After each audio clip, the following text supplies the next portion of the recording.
Kaya pala narinig ko, nakita ko sa loob. Pero sarado ko sa labas ko, nagmumura. Nagmumura sa telepono. Putang ina mo, putang ina mo gago. Kaya dito tumatawag. Wala na ako nadadahil dyan? Alam ko, sabi ko, nasa labas ko. Sa resibo ko kumuha. Eh, alam nila yung kinuha yung resibo, nagdahil.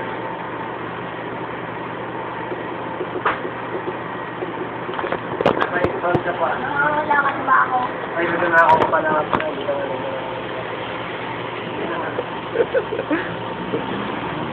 Nasa na ba yan? Nasa ka na, boy? Binibigyan pa nga ni Madam dito ng ano yan eh, ng isang donut sa peraso. Pag nangutok na kaya. Ganang salbahe talaga eh. Wala, nakaaway ha? Nakakay sa dito.